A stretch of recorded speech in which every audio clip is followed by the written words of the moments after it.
você que está aqui na BMC News, o programa Sou Bem-Sucedido, nosso encontro semanal, onde nós sempre trazemos uma pessoa aqui que é uma inspiração para mim, para você, para dizer que é possível ser bem-sucedido em todas as áreas da vida. Ó, tá vendo esse QR Code que tá aí?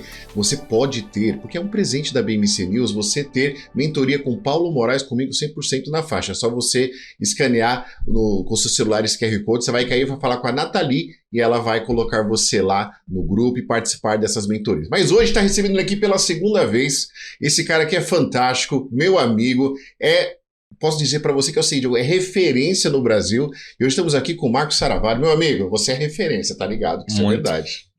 Referência talvez para um público seleto aí, né? Minha mãe, né? Muito obrigado pelo convite, né? Que alegria. Muito gentil. Que é isso, eu que fico muito honrado pelo convite. Ô Saravari, trabalhar com finanças foi sua primeira opção de vida ou não foi? Não sei exatamente finanças, assim, mas eu sempre tive essa curiosidade, né? Uhum. É lógico que a gente até faço a sugestão para você que perdeu outro episódio, né? Falei um pouquinho sobre a minha carreira, mas eu sempre gostei um pouquinho... Porque a economia, assim, não é exatamente, né, uma ciência exata. Pelo contrário, né? A economia é uma ciência muito humana. Sim. Se a gente pegar os últimos... Quem recebeu o Prêmio Nobel de Economia nos últimos anos, né? Talvez aos últimos prêmios, foi muito relacionado a isso, ao comportamento das pessoas, que acho que vai ser o grande tema aqui de hoje, né? Sim. E cada pessoa, a gente tenta falar o seguinte, você deveria se comportar dessa forma aqui. Mas será que é a forma melhor, né? Será que você vai se sentir bem? Será que é melhor? Porque às vezes não é só um pedaço de papel, né? Você fazer conta, você deveria tomar essa decisão. Mas será que isso é melhor para mim, né? Eu já vou começar o debate, que é um tema super polêmico na internet, nas redes sociais, que é, por exemplo, você ter uma casa própria, por exemplo, porque envolve dinheiro. Talvez, para muitos, né, o maior investimento da vida. Tem muita gente que não vai fazer um investimento na vida maior do que a casa própria. Então, às vezes, você leva 5, 10, 20, 30 anos pagando. Isso é normal, isso é saudável, né, por incrível que pareça. Só que tem muita gente que fala assim, mas... e você vê vários vídeos por aí pelas redes sociais falando... Não, a melhor alternativa é você viver de aluguel. Cara, você acredita? Você acredita que eu tava falando com um paciente meu e o pai dele, ele mora num apartamento lá de 20 e poucos milhões lá. Né? E a gente falou sobre isso, cara, né? Eu falei pro meu pai que ele tem que vende esse apartamento e vai morar de aluguel. Bom debate esse inicial. Então, e aí justamente isso.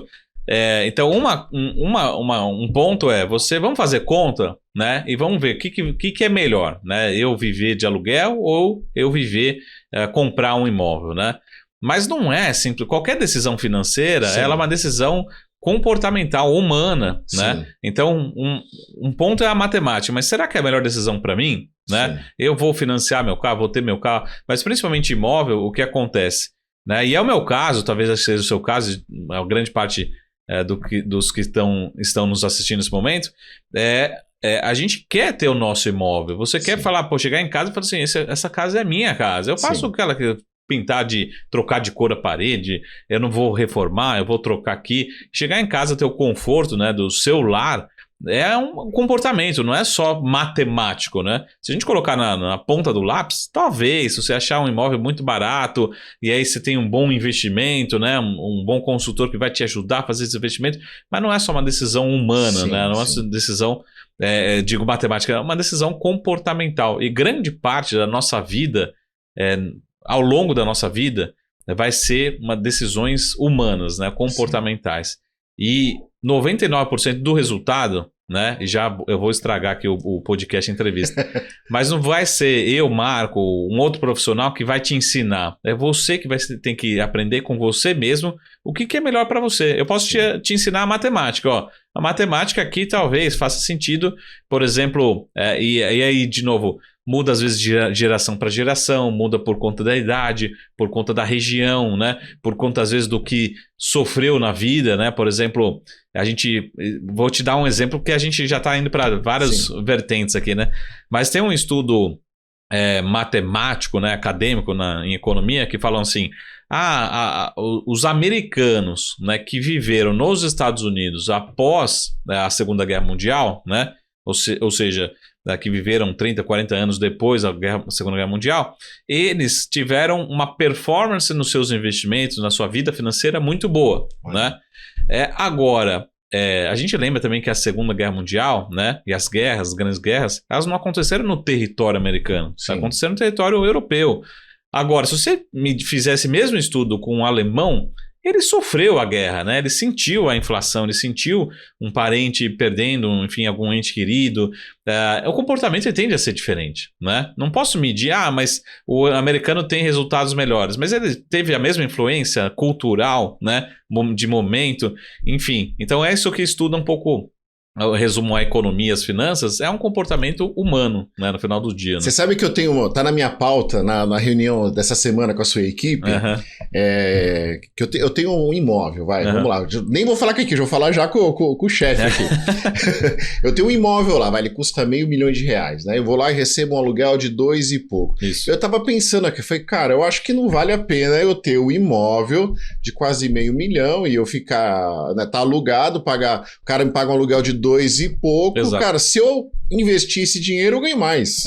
Às vezes, de novo, ela passa por uma questão matemática, né? Passa por uma questão comportamental, mas às vezes também unindo ao comportamental, imagina o seguinte, você tem lá um locatário, né? Aí teve um dia que ele fez uma festa no seu apartamento, né? E arrumou briga com o vizinho de baixo, né? Que é um grande amigo seu, né? Tem gente que fala assim, Marco, eu não quero ter essa dor de cabeça, né? Eu quero só receber o meu aluguel. Então, você vai somando fatores comportamentais e às vezes não é, de novo, simplesmente a matemática, né? Sim. Você, mas esse mês o locatário não pagou, outro mês não pagou também. É chato, né? Você vai ter que ir lá na imobiliária ou ligar para ele, conversar, mas e aí? Como é que como é que estão as suas finanças? Então, você tem uma soma de fatores, né? Tem gente que opta, não, eu quero ter mais controle nos meus ativos. Tem gente que fala assim, não, vou deixar com um especialista, né, e vou tentar buscar esse melhor retorno. Então é uma soma de fatores, e até fazendo um paralelo aqui, por exemplo, com um avião, né? Você tem medo de andar de avião? Não, zero. Eu falei pra minha esposa assim, eu quero comprar um helicóptero. Eu falei assim, eu não ando de helicóptero. Ela tem medo, né? Já mais medrosa. Eu não tenho medo nenhum, mas sempre quando decola, enfim, que eu aterrissa, sempre dá aquele friozinho, né? Na barriga. Friozinho. E aí a gente também vê um pouco disso no mundo das finanças. Foi o seguinte, imagine se, por exemplo, eu, Marco ou Júnior compra um helicóptero, né, um avião, e você mesmo vai pilotar, né? Quem será que tem mais experiência? Será que é um piloto que já está há 20, 30 anos lá, ou eu que estou agora recebendo? Isso funciona muito nas finanças, né? E é 100% comportamental. A gente acha que quando a gente está no comando, né, a gente tem mais segurança. Né? Então, por exemplo, quando eu estou dirigindo, a gente sempre dá aquela pisadinha no acelerador, sim. Porque sou eu que estou dirigindo. Mas e se você está no banco do passageiro e a hora que o piloto lá acelera no acelerador, você fala assim, opa, peraí, meu, diminui um pouco aí, segura aí, tá indo um pouco rápido. Que é o que acontece com o avião. O avião talvez seja o meio de transporte mais seguro do mundo, sim. Né? Mas como é uma outra pessoa que você não conhece que está no comando, você fica com medo, você fica sim. Receoso com esse medo. Então, esses fatores que você domina super bem de comportamento, ele vale o mesmo conceito para as finanças, para a sua vida financeira. E sua vida financeira não é pagar a conta no mês que vem, é durante a sua vida inteira, né? Comprar uma casa, né? Jantar com a família, tomar a decisão de fazer uma viagem, né? Poupar seus recursos ou não, né? Eu até brinco assim que até um ponto que a gente vai falar aqui hoje. Tem uma metodologia, né, que fala assim, vamos supor, vou poupar o cafezinho ali para eu todo dia, não vou mais tomar o cafezinho porque é R$5 por dia, vezes 20 dias, tal. Chega no final do ano eu tenho eu poderia estar fazendo uma viagem, poderia estar fazendo mas eu, Marco Saravalho, eu adoro o cafezinho. Sim. Então você está cortando um prazer seu para tomar uma decisão financeira, e é um pouco disso que acho que vai ser o grande foco hoje do nosso debate, né? Sim. Você acha que o brasileiro ele está se abrindo mais a esse processo de investimento? Eu falo isso porque muitas pessoas do Sou Bem-Sucedido, né, as pessoas que fazem mentoria, quando elas passam com a sua equipe, elas começam a ter uma outra visão de poupar, de investir, né? E você acha que o brasileiro está se abrindo ou ele precisa dar esse passo maior de conhecer, como a Saravalho mesmo, né? A MSX, de conhecer, de estar lá, pessoal, deixa eu entender um pouco melhor. para ir por esse caminho, por esse rumo, você acha? Hoje o brasileiro ele tem maior quantidade de informação, né? Por conta da BMC News, por conta de diversas outras fontes de informação, né? Mas tem um conceito, até que não sei se eu já te falei esse conceito, eu sempre falo para os jornalistas, né? Que na economia a gente parece um xingamento, né? Mas que o brasileiro ele tem uma alta propensão marginal a consumir. Você fala assim, cara, daí você fala, puta, e o pessoal que tá assistindo fala, não entendi nada, né? O que acontece? O brasileiro, em resumo, o que é isso? Ele é muito gastão, né? Então ele recebe o dinheiro e a gente diz aquelas frases, né? Sobrou mês no final do salário, né? Você chega lá pelo dia 10, recebeu no dia 5, no dia 10 você já gastou tudo, né, do seu salário. Chega no dia 20, já sobrou, aí você está se endividando. O brasileiro, eu sempre brinco assim, se eu der R$1.000 na mão de um brasileiro, quanto que o brasileiro vai gastar? Quanto você acha que ele gasta, na média? Que eu acho? A maioria? Se não é tudo, R$1.000. É 1.200, às vezes fica Exato, então, isso que é o conceito, entendeu? Esse é o conceito comportamental. E ele é diferente de um americano, diferente de um europeu, diferente de um japonês, diferente de um australiano, né? Cada um vai ter um comportamento diferente. Se eu der lá para meus parentes japoneses, R$1.000, $1.000, né, na mão de um japonês, ele vai consumir 100 ou 50 ou 0, ele vai deixar embaixo do colchão, né? O japonês não consome. O brasileiro não. Ele pega não só os 1.000, como ele liga lá Quanto que é essa geladeira? Essa geladeira é 3.000. Eu tenho 1.000 aqui, a parcela cabe R$300 por mês. Ele compra uma geladeira de 3.000, mas ele só tem 1.000. Sim. Ou seja, ele consumiu mais do que ele tem. Sim. Então o brasileiro tem esse comportamento que a gente chama de alta propensão a consumir. Por isso que até falando de política econômica, né, de governo, enfim, tem muito governo que acaba estimulando, vamos liberar esse FGTS aqui, porque sabe que o brasileiro recebe isso e gasta, transforma em consumo, impulsiona o PIB. Então é uma questão, de novo, comportamental. Eu não posso falar para o Júnior, eu vou te dar esses R$1.000 aqui, que é até uma brincadeira que a gente faz. Já viu aquele vídeo, você que trabalha com psicologia, antigo, da década de 1960, que chama teste do marshmallow? Sim, você lembra? Sim. Esse é um teste de psicologia? Não, eu vejo como um teste de finanças. Olha, né? Que bacana. Por quê? Porque imagina o brasileiro recebeu lá seu FGTS, o que o brasileiro vai fazer? Vai consumir. Mas lembra do vídeo do marshmallow? Se você não comer esse marshmallow hoje, daqui a um tempo eu vou te dar 2 marshmallows. O brasileiro, o que ele faz? Ele sente aquele cheirinho e já come na hora. Sim. Ele quer consumir na hora, ele quer viajar, ele quer gastar, quer trocar de casa, fazer a reforma, né? Então esse é o teste do marshmallow no Brasil. Então, quando eu falo de previdência, principalmente privada, Marco, eu preciso que a gente fale muito com os mentorados, né? Não sou bem sucedido. Você precisa montar a sua previdência privada. O INSS não vai te ajudar, você não está se planejando para isso. Independente se você tem 70 anos ou tem 20, você precisa construir uma previdência. Eu fiz uma palestra semana passada e eu fiquei assustado que eu fui pesquisar, fui olhar porque eu queria trazer esses dados, né? Mais de 60%, acho que eu não me lembro de se é 64% do pessoal que recebe a aposentadoria é de um salário mínimo. Como é que alguém vai sobreviver no salário mínimo? E é justamente isso. Você teve um perfil de consumo, quando você estava ativo, muito diferente. De 3, 4, 5, 10 salários mínimos. Sim. Né? Como é que você vai se aposentar mudando o seu padrão? Como. Né? Não tem como. E aí volta aquela questão lá do primeiro, que a gente estava começando. Imagina o seguinte, que você se aposenta com um salário mínimo e você, além de tudo isso, tem que pagar o aluguel da sua casa. Sim. Se você já tem a sua casa, você fala, não, pelo menos eu tenho onde morar, né? Por isso que essa questão de viver de aluguel ou ter a sua casa própria é uma decisão comportamental, mas em algum momento você fala assim, putz, eu devia ter decidido ter a casa própria, né? Porque pelo que eu estava vendo lá, se eu não me engano, acho que é 1% do pessoal que recebe aposentadoria recebe o teto, acho que não sei se é 7, uma coisa, eu não lembro quanto que era, não lembro. Mas cara, se a gente depender disso, estamos ferrados. Como é que a gente vai sobreviver? Se alguém mora num apartamento, ganha 1.000 e pouco, paga R$500 de condomínio, metade da aposentadoria. Eu falo isso porque você vê, outro dia minha sogra foi levar ela na farmácia. Pô, cara, ela gasta de remédio pra ela, pro meu sogro, quase R$2.000 por mês. Exato. Como é que faz? E agora, pessoal, acho que o grande momento aqui do nosso bate-papo, eu vou trazer para vocês um conceito que vocês tomem nota, né? Para quem não sou bem-sucedido, recebe essa apresentação, essa introdução, mas é um conceito que a gente chama um conceito percentual, tá? Então anotem esses 3 números aí. Os números são 50, não é Mega Sena, nem Jogo do Bicho, nada. É 50, 30, 20. Esse é o número que você precisa ter na sua cabeça. Repete aí, 50, 30, 20.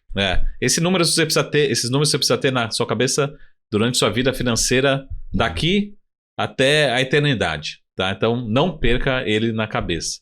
O que é esse 50? De novo, esses são estudos acadêmicos, mas são muito fáceis de entender e você precisa implementar no seu dia a dia. Não importa se você recebe um salário mínimo, 50 mil reais, 100 mil reais por mês, não importa. Você tem que utilizar esse conceito. Ah, Marco, dá para eu considerar? Não, trabalha com esse número, tá? O que é 50? 50% da sua renda, do que você vai receber, você vai gastar com necessidades básicas do seu dia a dia, né? Então, é conta de luz, conta de água, né? Se você vive de aluguel, a conta do aluguel, condomínio, né? Alimentação básica dentro de casa, 50%. Você vai ter que viver com 50%, tá? Esse é o seu perfil. Então, faça suas contas. Recebi 10 mil reais, 5 mil reais é para isso e vice-versa, né? E aí por aí vai. Sim. O que é os 30%? 30% você vai gastar para você, tá? Então, Marco, eu gostaria de jantar com a minha família uma vez por semana fora de casa. Isso aí não é gasto básico. Você está decidindo gastar fora de casa. Então, quero ir no cinema, quero ir num teatro, quero fazer um consumo, né? Mas um consumo extra, né? Não há necessidade básica. Então, jantar fora de casa, almoçar fora de casa, jantar no final de semana com a família fora de casa, 30% da sua conta. E os 20%, necessariamente, se você tem dívida, você vai reservar todo santo mês 20% para abater as suas dívidas. Você zerar o mais rápido possível a sua dívida. Então, se ela tem um carro financiado, ou uma dívida no cartão de crédito atrasada, né? Ou uma dívida, enfim, qualquer pagamento, você reserva 20%, né? É lógico que se não está sendo suficiente, você reduz dos 30%, né? Tá. Então, você vai ter necessariamente 20%. Marco, eu não tenho dívida nenhuma, né? Super saudáveis, né? Bem controladinho, não tenho dívida. Fora, assim, cartão de crédito depende da dívida ali. Mas se ela tem, por exemplo, ela tá com os financiamentos em dia. Tudo em dia. Tudo em dia. O valor do financiamento entra em qual parte aí? Dos 30%? Depende muito do financiamento, né? Porque, por exemplo, vamos supor, cartão de crédito, você tá só adiando o pagamento, né? Tá. Beleza, então isso daí tá nos 30%, né? Eu jantei fora, mês que vem eu tenho que pagar. Só que tem gente que atrasa o cartão de crédito. Aí ele virou os 20%. Tá. Então você tem que resolver o mais rápido possível. Tá. Né? Se eu estou com 3 parcelas atrasadas, não, esquece isso de parcelar. Pega 20% e tem que liquidar essa dívida. Né? Tem algumas dívidas, como a gente falou, que são relativamente saudáveis, né? Um financiamento imobiliário, elas são saudáveis. Agora, Marcos, você falou, já estou super saudável, né? Não tenho dívida nenhuma, só do dia a dia e tal, né? 20% vão para onde? Também vão, só que para você construir a sua previdência, o seu patrimônio de longo prazo, né, o seu investimento, tá? Então, de novo, 50% para consumo, né, dia a dia, gasto dia a dia, 30% você vai gastar com o seu lazer e 20% ou abate de dívida, né? Zerou sua dívida, esses 20% viram investimento, tá? Entendi. Eu preciso reservar 50% da minha renda para investimento? Não, tá? Senão você também não vai curtir a vida, não vai fazer os seus prazeres, né? É importante destinar e sempre ter essa regularidade. Recebi 10 mil reais, todo santo mês, 2 mil reais tem que ir para investimento ou para reduzir a sua dívida. E o que é legal é que essa regra, a pessoa ela consegue se organizar, ela consegue viver, que nem você falou, não fica escravo do futuro, e consegue viver e ter uma vida tranquila. Você não pode assim também, eu vou levar uma vida super simplista que o pessoal fala hoje, né? Minimalista, né? Não, você também, todo mundo você quer fazer uma viagem com a família, quer jantar fora com a família uma vez por mês, ter o seu padrão de consumo, né? E você vai ajustando, né? Pô, esse mês aqui a gente já foi 2 vezes no cinema aqui, jantamos fora, já bateu ali os limites, 30%. Opa, então deixar para o mês que vem, né? O próximo consumo. Mas é importante esses 20% serem sempre destinados a investimentos de alguma forma. Né? Você equalizar a sua vida financeira baseada nos outros 2 pontos, né? Nos 50%, nos 30%, nos 80% que você vai ajustando. Quem tem mais dificuldade de fazer isso, você acha, o homem ou a mulher? 100% homem, né? 100%, 100% homem.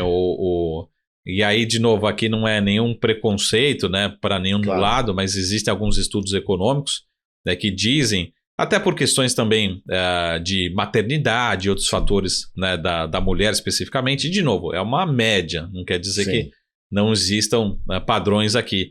Mas na média, até historicamente, as mulheres costumam ser mais organizadas, né, costumam ser mais conservadoras, mais contidas. E até em termos de resultados financeiros, na média, no longo prazo, as mulheres costumam ter resultados financeiros melhores. É mesmo, cara? Olha que bacana. Por que isso? Porque o homem... Vou deixar toda a minha grana na conta da minha mulher. É só de passar pro nome dela, já vai ver um... É só o banco fala, opa, peraí, já dá um retorno melhor. Por que acontece? Isso também historicamente, não quer dizer que seja uma regra, mas na média, os homens eles costumam tomar mais risco, né? E mais risco não necessariamente no longo prazo pode ser mais retorno, mas no curto prazo pode ser mais prejuízo. Né? Tem sentido, então? Você vai fazer a pólice de seguro da mulher ser mais barata? É por causa disso? Eles estão trabalhando com dados, né? As seguradoras estão trabalhando com estatísticas de 10, 20, 30 anos.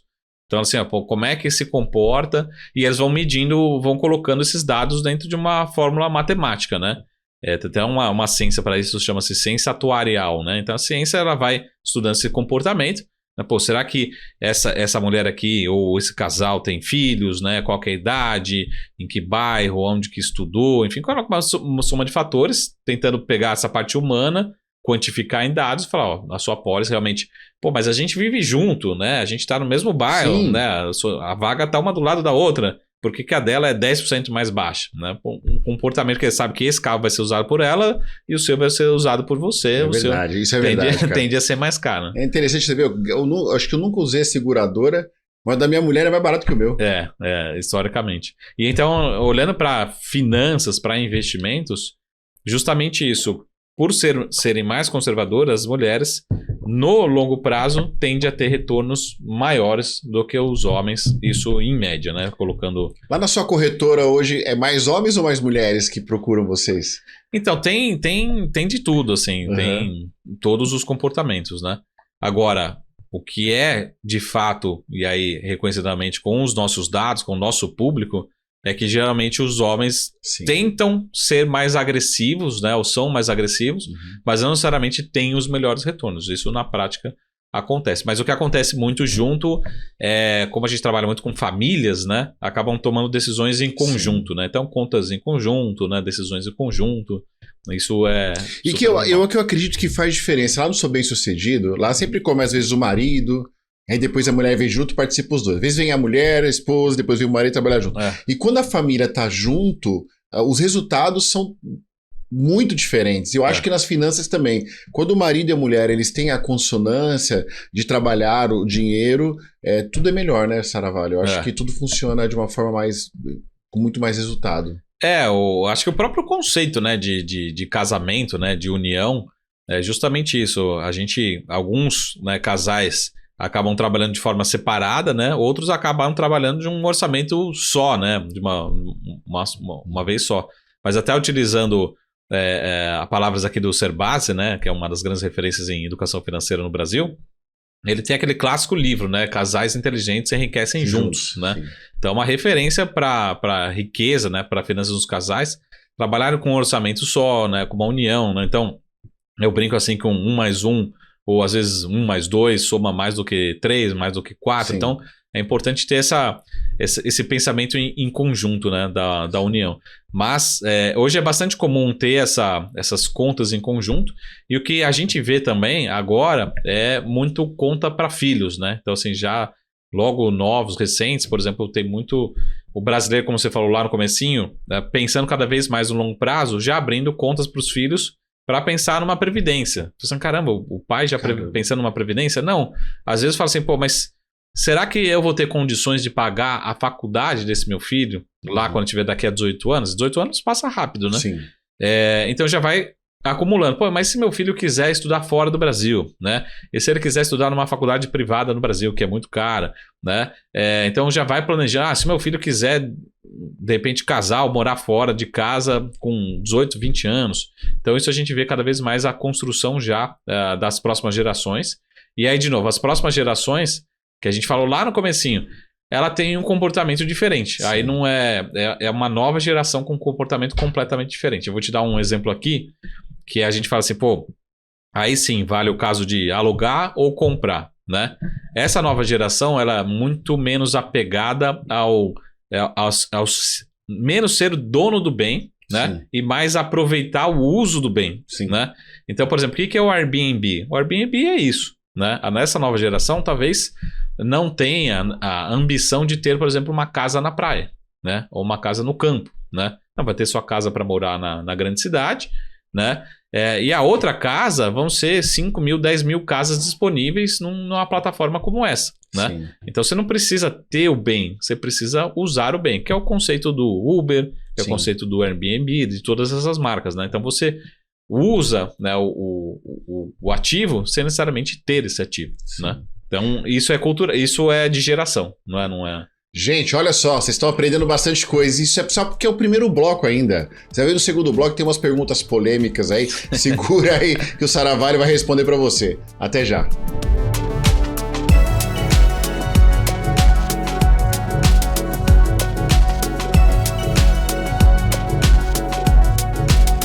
Estamos de volta aqui no programa Sou Bem Sucedido, hoje recebendo aqui Marcos Saravalli. Ele que é o mestre das finanças e de investimento. A gente tava falando de filho, eu fiz algo com a minha filha, cara, que ela endoidou. Eu quero saber de você se eu fiz certo. Ela vai fazer 15 anos agora. Uhum. Aí ela queria ter um celular novo, ela quer um iPhone novo e tal. Sim, sim. Aí o que eu fiz? Eu peguei na conta dela, conta de criança e tal, num banco digital, e lá tem oportunidade de investimento. Você escolhe, tipo celular, aí você coloca o valor e você vai colocando. Eu falei, filho, é o seguinte... Eu vou depositar na sua conta e você tem que jogar lá para investir. Sim, sim, sim. Aí ela falava assim, ai, pai, isso é muita tentação, pai. Ai, pai, eu vou ter vontade de gastar, eu vou ter que guardar. É o marshmallow, né? É o marshmallow. Vou colocar lá e tal. Você vai ter que colocar. Você acha que esse é um bom caminho para uma educação? Sim, já que a gente não tem essa educação financeira nas escolas, né? Você sabe que tem um amigo meu que ele era assessor de investimentos, né? Faz tempo que eu não falo com ele. E ele escreveu um livro e eu usava muito o livro dele, só que o livro dele era justamente educação financeira para crianças, só que ele fez isso com o filho dele. Sim. Né? Que era como antecipar, como comprar um videogame novo. Né? Então ele fez isso com o filho dele. E aí o que acontece? Com o mesmo conceito, ele trouxe o conceito principalmente de juros, né? O que é juros para os filhos, né? Hoje em dia já tem algumas faculdades, escolas trabalhando bem a educação financeira, mas só na prática você vai entender, né? E ele fez justamente isso. Falou assim, você quer comprar um videogame novo daqui a 3 anos? Ah, eu quero. Pô, mas a gente pode antecipar isso aqui para 2 anos, para 1 ano, né? Mas como fazer isso? Vou depositar aqui metade e a outra metade você vai entender como fazer, né? Então ele foi fazendo alguns programas, mas é engraçado que o filho depois entendeu muito bem o conceito de juros sobre juros, porque você tendo lá R$500, outro mês você tem R$600, começa a entender que o juros está antecipando, né? Esses juros em termos de investimentos, está antecipando a aquisição desse bem, sim. Né? E aí o que acontece? O filho entendeu tão bem o conceito de juros, né? Principalmente isso com 12, 14 anos, que chegava lá no Natal, no aniversário, de vez do filho pedir presente, já ligava para a avó e falava assim, esse ano eu não quero presente, eu quero que você me dê dinheiro depositado aqui nessa conta aqui, né? Então se você puder me ajuda aqui nessa conta aqui com R$50, R$100, né? Então a avó, outro padrinho, madrinha, deposita aqui nessa conta. E aí o menino, né, o garoto, começou a entender que estava acelerando o processo e estava antecipando, porque ele já tinha o valor na cabeça dele de quanto que precisaria para ter o valor para adquirir aquele ativo, né? Mas o mais importante é justamente isso. Porque o que acontece? Os juros é basicamente, de uma forma bem resumida, o valor, o preço do dinheiro, né? E o preço do dinheiro é diferente para cada pessoa, né? Tem gente que tem bom pagamento, os juros é menor. Se não é tão bom, o pagamento de juros é maior. Mas lembrando que o juros você pode estar nos dois lados. Você pode estar querendo tomar esse crédito, né, como o nosso cartão de crédito, e você vai entender como o juros faz mal para as pessoas. Mas ao mesmo tempo você pode estar emprestando para alguém, porque é o caso disso. A hora que você deixa lá o seu dinheiro na sua conta da sua corretora, do seu banco parado, o dinheiro não está parado de fato. Ele está sendo emprestado para alguém. Depois o banco vai te retornar os juros também daquela aplicação financeira. Então você precisa entender que também ele é favorável para quem sabe fazer essa dinâmica aí, né? CDI, CDB ou Tesouro Direto? Onde é melhor colocar o dinheiro, você acha? Dessas três opções. Até inclusive tem muitas campanhas, né? O Tesouro Direto já evoluiu muito, muito, muito. Mas tem um longo espaço ainda para caminhar, né? E ainda tem várias plataformas, a própria B3, elas estão estimulando cada vez mais o brasileiro conhecer as opções de alternativa de alocação no Tesouro Direto, tá? Se você não entende o que é Tesouro Direto, tá? Entra lá no site, tem todas as informações, site espetacular. E para mim é a porta de entrada para todo e qualquer investimento. É mesmo. Tem investimentos lá que chama Tesouro Selic, que ele acompanha, né, a taxa básica de juros. E já te dá um ótimo retorno. E dois conceitos aqui importantes. Primeiro, você consegue comprar uma fração de um título. Então, às vezes, com R$100, com R$50, você já consegue alocar, né? A gente fala assim, pô, não é possível que você não consiga economizar R$50 do seu salário. Lembra dos 20% lá. E outra coisa, hoje você consegue uma liquidez rápida. Então, precisando do recurso, você consegue vender, né? E ter o retorno. Lá você basicamente tem três segmentos ali de retorno, né? O CDI, que acompanha a taxa básica de juros, vamos dizer assim, né? E PCA+, e pré-fixado. Talvez a gente precise de outras aulas aqui, né? Ou para quem é do sobre-sucedido, a gente também apresenta lá, né? Internamente. E tem, lógico, os títulos privados que a gente chama, né? Os famosos CDBs, que são uma forma dos bancos se financiarem, né? Então o banco está captando seu recurso, depois ele te devolve isso com juros, né? Mas o Tesouro Direto é, para mim, uma das portas de entrada, é um retorno muito bom, precisa entender cada título, né? Cada indexador que a gente chama, mas comece pelo Tesouro, que a gente chama Tesouro Selic, tá? Entra lá, toda a corretora tem acesso, você tem que acessar via uma corretora de valores. Então, se você já tem conta em qualquer banco, a sua conta numa corretora, embora sejam que a gente chama CNPJ separados, mas a sua conta já está aberta, né? Então você acessa o Tesouro Direto via a sua corretora de valores, né? Todos os bancos, todas as corretoras têm já uma conta lá. E você começa a alocar, tá? Com pouco recurso, baixo, é muito fácil, você já começa a entender. E aí o legal do Tesouro Selic é que ele vai sendo atualizado todo santo dia, né? Então todo dia você vai vendo ali o retorno atualizado, né? Mas você sabe que lá no Sou Bem Sucedido eu falo isso muito para os nossos membros lá. Diz assim, galera, vocês estão muito acostumados a gastar, né? Aquilo que a gente estava falando no começo, né? Ele tem 1.000 e gasta 1.500. Gastar a gente sabe, né? Você precisa aprender a investir. Nem que você comece com R$100 por mês de você colocar lá. Esse é um caminho para que a gente possa mudar esse comportamento nosso de só gastar e a gente aprender a investir? Hoje em dia tem até algumas coisas que eu sou a favor e sou contra ao mesmo tempo, né? Já explico. Porque você precisa ter uma educação, conhecimento muito grande. Mas tem alguns bancos e até algumas previdências privadas, a gente faz aqui da MSX, lógico, com autorização do cliente, né? A seguradora que vai entrar em contato com o banco. Mas o que você pode fazer? Você pode fazer um débito automático para direcionar para o investimento. Pô, que legal. Né? Então, por exemplo, Marco, eu quero montar uma previdência privada, né? Você tem uma série ali de opções, né? Vou alocar nesse fundo aqui. Ok, escolhi o fundo.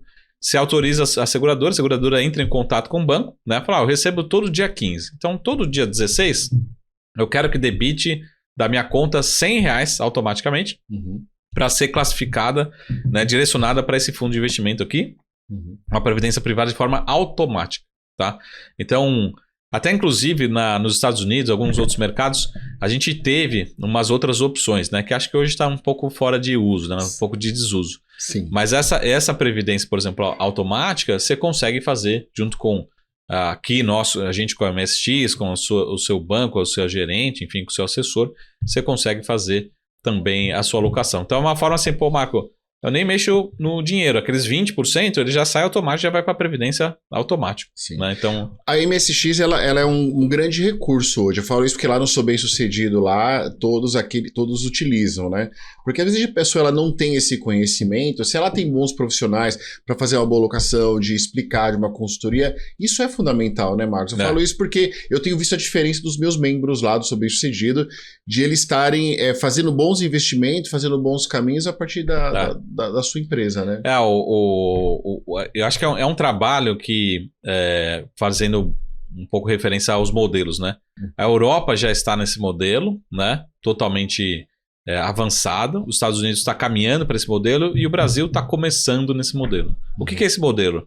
É um modelo que em inglês a gente chama, tem um nome bonitinho, que chama advisor, né? O que é o advisor? É alguém que ele tem todas as regulações necessárias, né, autorizadas pelo Banco Central, pelos órgãos reguladores, e é alguém que está realmente acesso a todo esse conhecimento, né, esse arcabouço, mas não é necessariamente um funcionário de um banco, um funcionário de uma corretora. A gente tem parcerias, onde a gente vai utilizar bancos, corretoras, mas a gente quer, né, o melhor para o cliente. Né? Tem cliente que vai precisar comprar um avião, tem cliente que vai precisar fazer uma locação num CDB, como você falou. Então, tem clientes de perfis diferentes, tamanhos diferentes, né? Então, nosso trabalho é um trabalho que a gente tem parceiros, mas é um trabalho 100% independente. Porque, aqui não criticando, mas a gente sabe que, principalmente no Brasil, os gerentes de bancos, ele tem outros objetivos. E, às vezes, acabam conflitando com os objetivos dos clientes, né?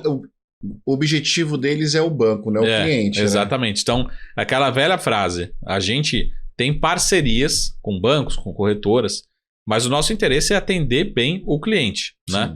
Agora, dentro desse sistema, por isso que eu falo para você, a Europa ela já está, eu diria, quase totalmente atendida por advisors independentes.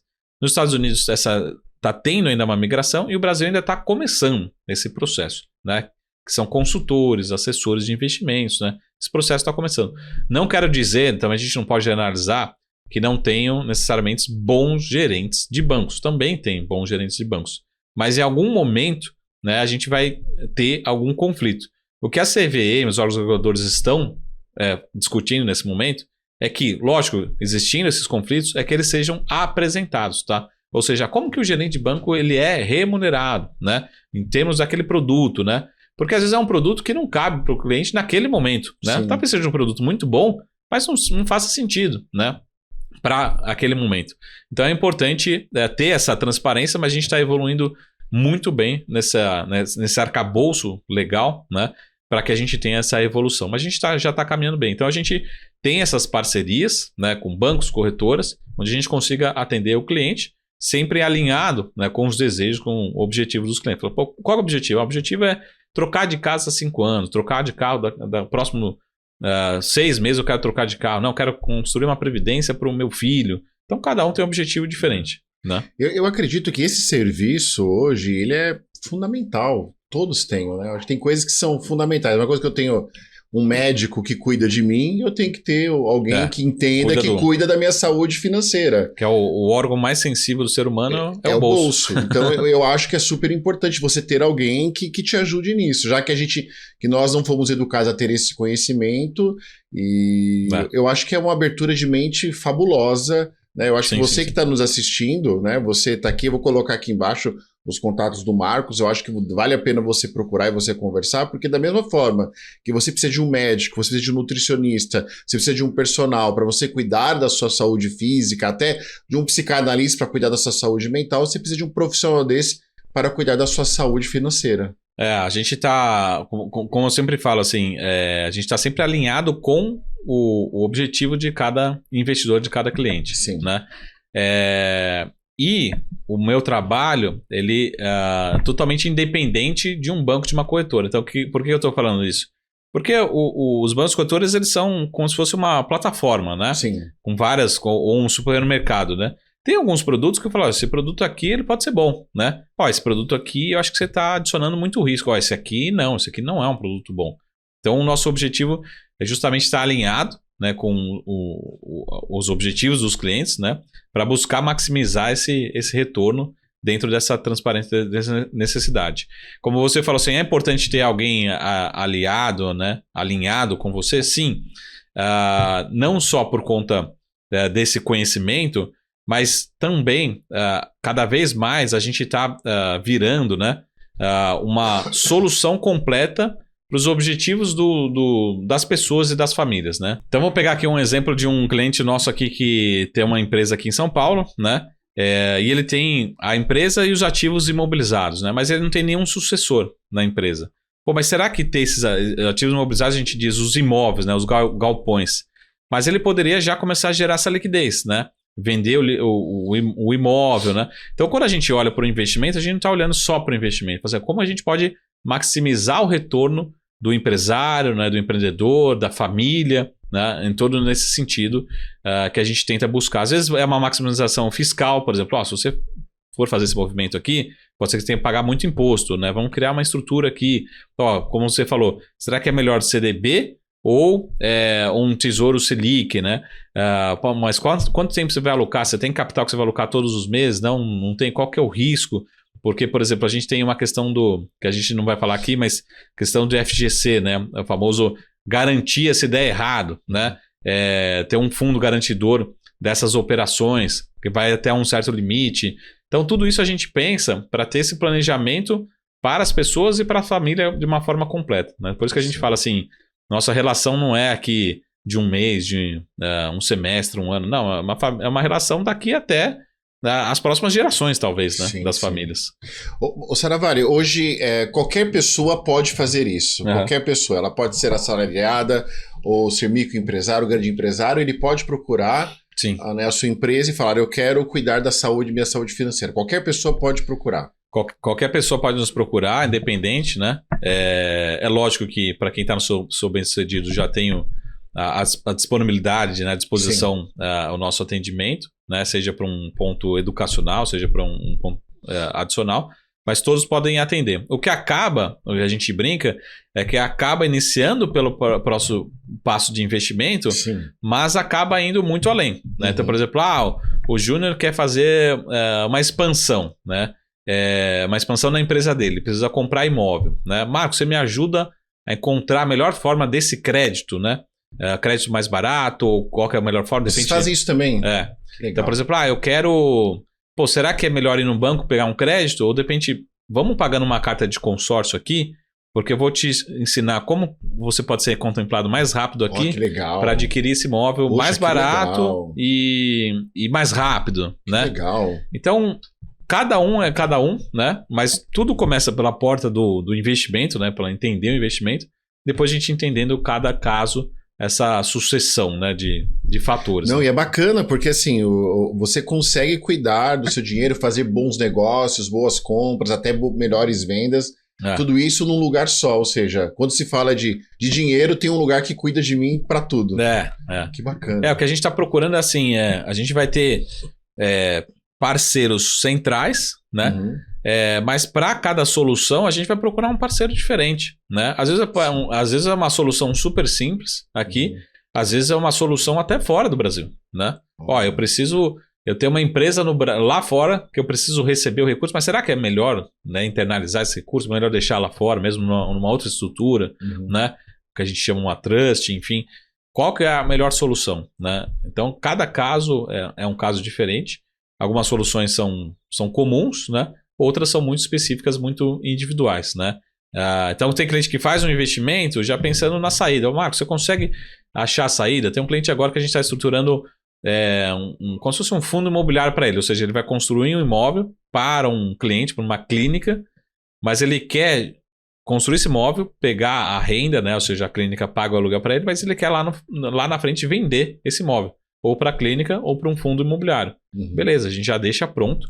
Quando tiver o que a gente chama o break-even, né? Quando todo esse aluguel pagar o seu investimento, você já deixa a saída pronta. Que legal. Né? Então, cada caso é um caso diferente, né? Bem bem específico, bem detalhado. Hoje tem muitos construtores, né? Não sei se eu estou viajando o que eu vou falar. Hoje tem muitos construtores que eles estão comprando terrenos e fazendo vários apartamentos pequenininhos. Isso.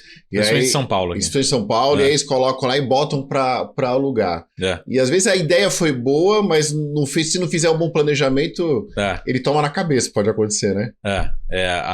O grande risco aqui no Brasil é que a gente chama que a taxa de juros é muito alta. Sim. Então, o que a gente chama custo de capital, custo de oportunidade é muito alto. Então, ou você tem que ter um projeto que tem um retorno muito alto, né?